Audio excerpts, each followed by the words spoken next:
Well, my lords, ladies and gentlemen, after a speech like that, I really feel like going back and sitting down. I cannot rival it. But I would just like to say, welcome to Bournemouth, and welcome to Mr. Cameron's retirement party.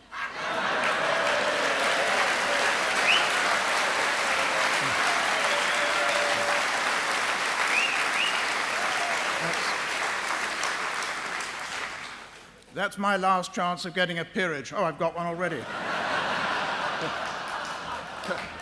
Sorry. I asked our chairman what I should talk about, and he said your Brexit experiences. But I would be grateful if you could be so infernally dull that the next speakers will appear brilliant by comparison. Well, after the last speech, I don't think that's going to be too difficult. Let us consider some of the threats we faced. From George Osborne, warning us of spending cuts, tax rises, an emergency budget, if there was a vote, leave. David Cameron, it is deeply concerning that the Leave campaign is criticising the Independent Bank of England. We should listen to experts. when they warn us of the dangers to our economy of leaving the European Union. Former Attorney General Dominic Grieve told Newsnight that the Vote Leave blueprint for exiting the EU would lead to a chaotic departure. Britain is stronger in Europe, said. The Leave campaign do not want to listen to economic experts because they all agree that leaving the EU would wreck our economy and hammer family finances. It continued, on the 23rd of June, we can put our faith in the economic experts across the globe who believe our economy is stronger in Europe, or take a leap in the dark with the Leave campaign. And now Wall Street banks eat their words on Brexit, all these experts. JP Morgan and Morgan Stanley warned of an economic slump on a Leave vote. The Wall Street banks donated £1.25 million to Remain. These U-turns came as sterling rose above $1.34 to the pound for the first time since mid-July, having fallen to $1.25 following the vote. The OECD said a vote to leave would be a major negative shock to the UK economy. Now it says the outlook is far brighter than it predicted. And by the way, Sir Charlie Bean, a former Bank of England Deputy Governor, says economic forecasts should be taken with a pinch of salt. The UK economy is still growing. Where are the doom-laden predictions of Cameron, Osborne, and most of the bankers? Cameron said a Leave vote would put a bomb under the economy. And on top of it, as I recall, Osborne predicted a do-it-yourself recession. Even poor old Morgan Stanley now predicts a Brexit slowdown rather than a Brexit recession. Its own economists predicted a sharp slowdown. UBS predicted that the FTSE index would crash more than a fifth. In fact, it's up 11%.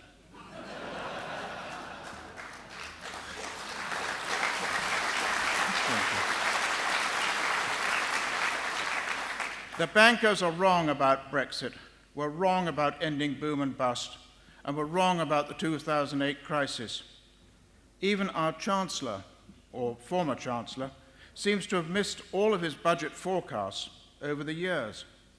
But unlike him, most of the bankers still have their jobs. The Remain claim that leaving would make everybody £4,300 worse off. Where on earth did that figure come from? Or the claim by our shadow Chancellor, John MacDonald, and former Prime Minister Gordon Brown, that Labour would get an extra £35 billion funding from the EU if we remained. Another myth. The economy continues to grow. House prices and sales are up. Exports are up.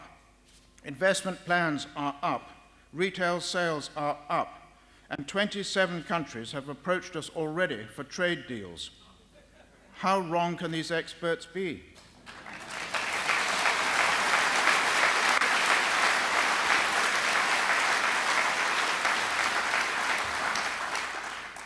Even the numbers on the dole are up. Sorry, down. I'll read that again. Even the numbers on the dole fell. Well, we can wait for the 3 million job losses the gloomsters forecast. What about the 5 million plus jobs the EU will lose? Two major overseas banks, Soc Gen of France and the giant American bank Wells Fargo, have both reiterated their intention to open new headquarter offices and trading floors in London.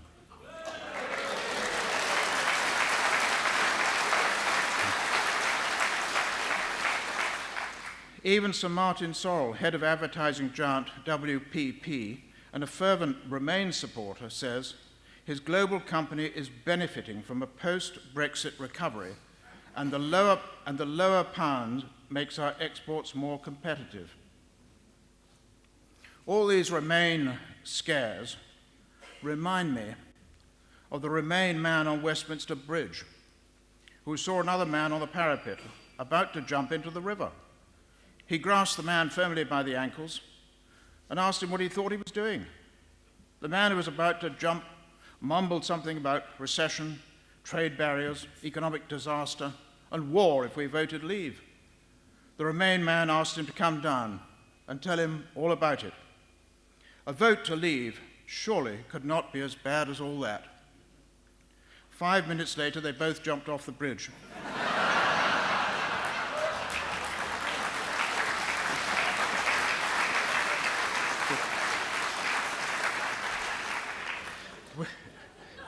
My wife told me no joke, so that's why I did it. Without Nigel's inspirational leadership, none of this would have been possible. But let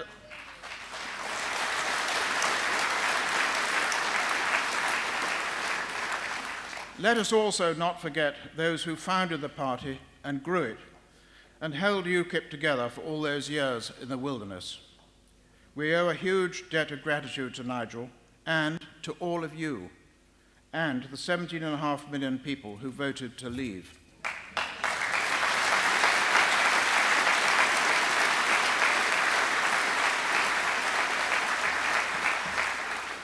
And may I add to Richard Desmond, chairman of Express Newspapers, and Hugh Whitto, editor of the Daily Express, for his splendid and unfading support over many years for the beliefs that we as UKIP hold.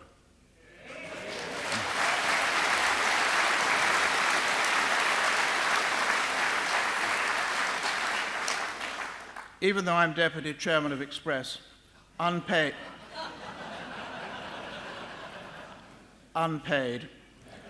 so I didn't have to say that. I only received one somewhat grumpy call from Nigel during the whole campaign, which I thought was pretty good.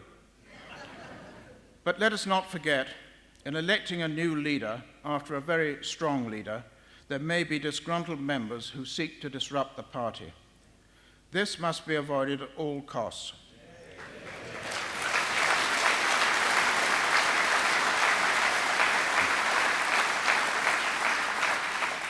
One only needs to look at what happened in the Conservative Party after Margaret Thatcher was forced out. It had a succession of leaders who were unable to establish their authority, and it disappeared into the wilderness for many years. Let us rally round our new leader, whoever that may be, and all pull together. The fight is not over yet, and there might still be an early election if the Prime Minister cannot get her programme approved by Parliament. However, we should not be frightened by an election, because I don't really understand what we're talking about. We now have, thanks to Cameron changing the law, 5-year parliamentary terms, and an early election can only be called if the House of Commons resolves that this House has no confidence in Her Majesty's government, or if the House of Commons, with the support of 2/3 of the total membership, resolves that there should be an early parliamentary election. We're looking at the state of the Labour Party. I have to say, turkeys don't vote for Christmas.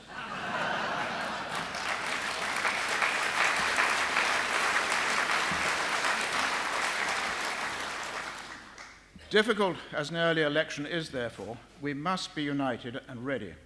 However, with our increased and hopefully increasing support in the country, we should now take the opportunity to review and revise our constitution and rulebook if needed. This must inevitably include revisiting the role of the NEC, who've done much valuable unpaid work. And in my opinion, a small group of, say, 6 should be formed by the new leader to make recommendations to you, the members. Be magnanimous in victory and gracious in defeat. Sadly, many of the Remainers seem unable to accept the result. You know, I feel like asking them to a funeral to cheer them up a bit.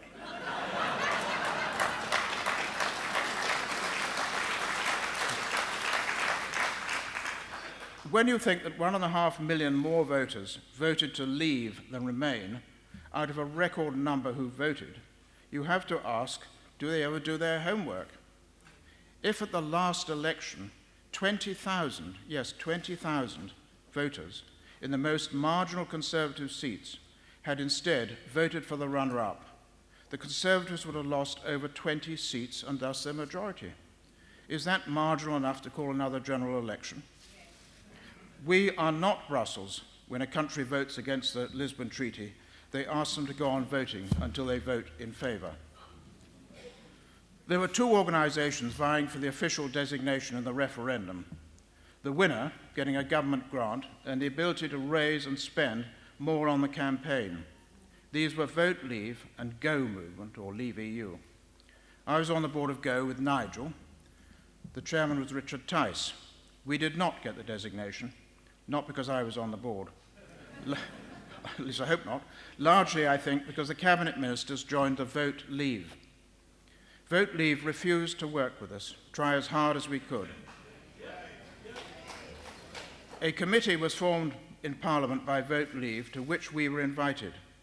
Like many large committees, it did not seem to achieve a great deal, except to be not the least bit interested in my suggestion that we should all work together with UKIP, which I thought quite bizarre, as without Nigel and UKIP, there would never have been a referendum.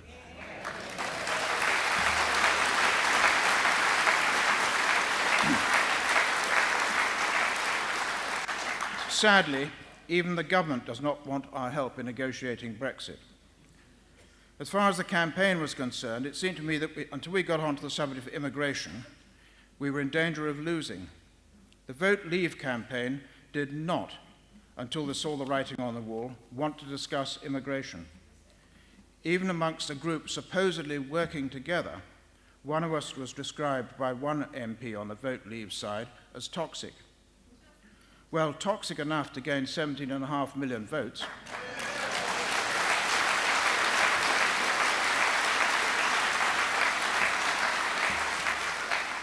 It is not racist to talk about the problems of mass immigration.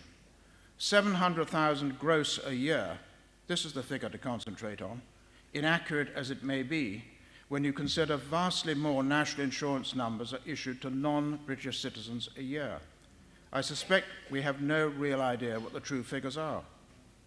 The No campaign, deploying a President Obama back of the queue, he forgot to find out the queue consisted only of the EU, which could not, because of the conflicting demands of the French and the Germans and 26 other countries, achieve anything.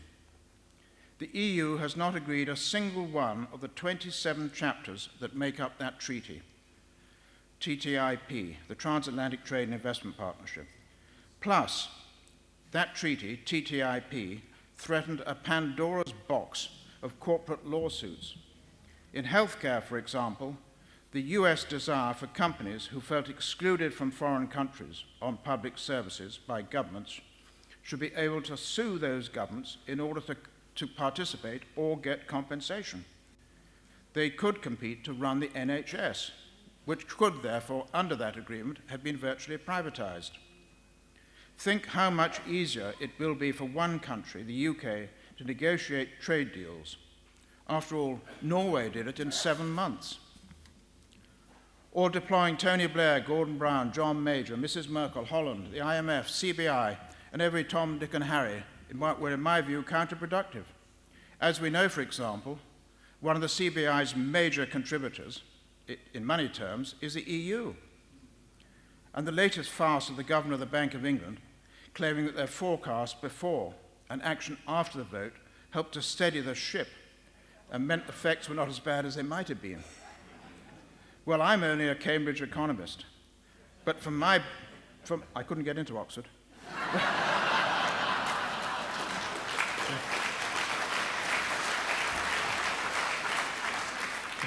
But from my business experience, a quarter-point cut in interest rates, and maybe buying a few bonds, makes not a halfpenny's worth of difference for anything. Furthermore, how could such a minor gesture have an effect on the economy so quickly? One might ask, why are we cutting interest rates in the first place, just as inflation is picking up? Brexit will not cause a loss of confidence in the UK economy, and bearing in mind all the doomsayers' forecasts, the resilience of all the major indicators since the vote is remarkable. The bank created the impression that exiting would spell economic disaster. Now all is serene. Why did they not say before that this disaster could be avoided by a quarter-point cut in interest rates?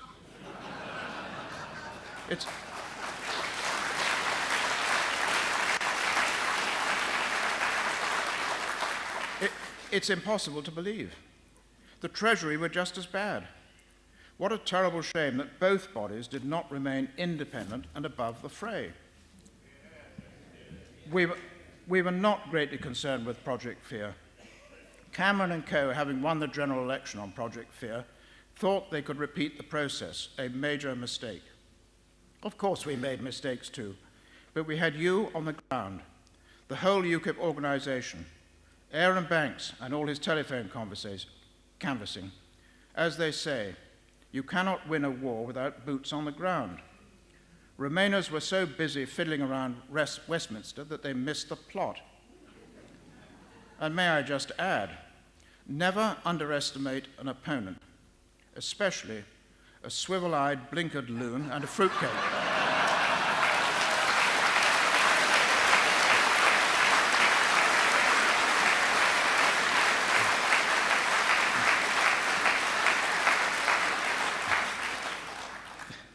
There have been lots of suggestions of where after Brexit, ranging from here to Albania, the Norway option, Switzerland, EEA, EFTA, and for me the best option, in order to avoid all the endless pressure groups, is either to declare the UK a free trade area or join the World Trade Organization.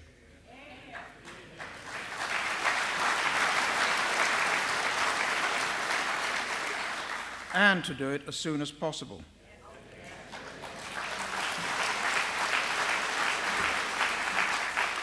Let us pause on Germany for a moment. We hear all sorts of scare stories about trade after Brexit, and the previous speaker put it extremely well. As an excellent report by Barclays Bank points out, Germany's current account trade surplus with the UK is nearly 2% of Germany's GDP. The UK is Germany's third largest export market, with £80 billion worth of sales a year. Germany's exports to the UK increased by 50% from 2010 to 2015. 8% of German goods exports come to the UK. Cars and other vehicles were half their trade surplus with the UK. Does anyone seriously believe they want trade barriers against UK goods?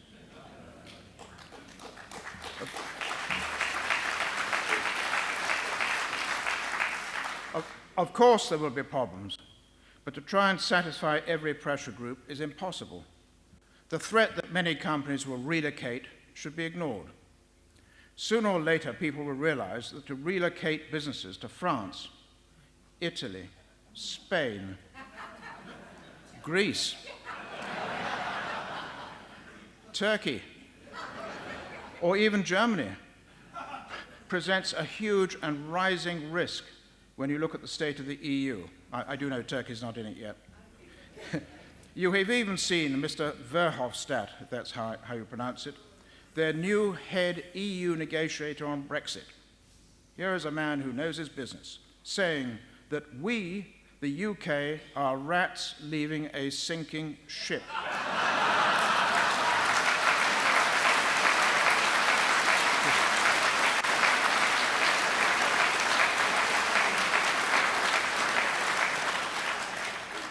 If that is what he thinks of his employer, why should we want to sink with it? I do not understand the obsession of the Westminster bubble to stay in the single market.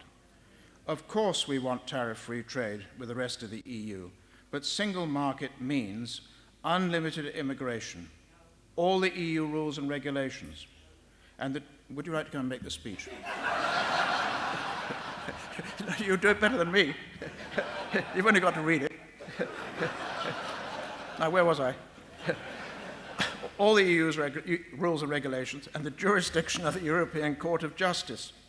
We do not want to be in the single market. We want free trade.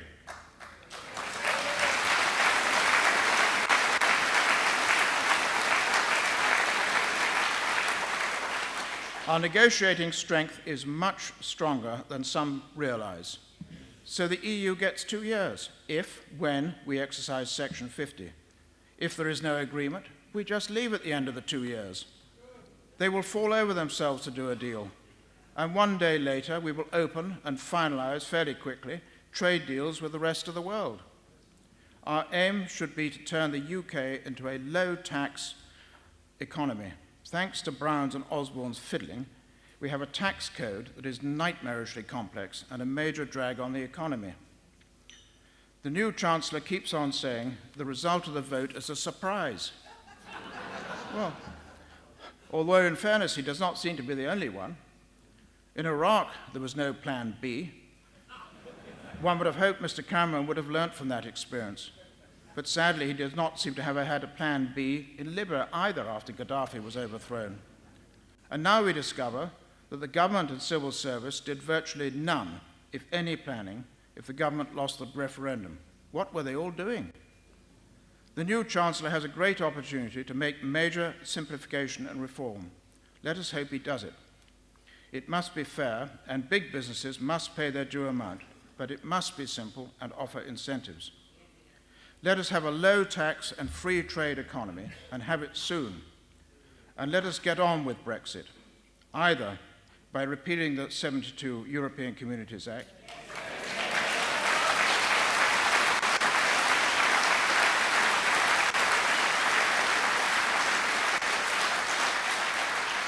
or exercising Section 50 of the Lisbon Treaty, or declare UDI.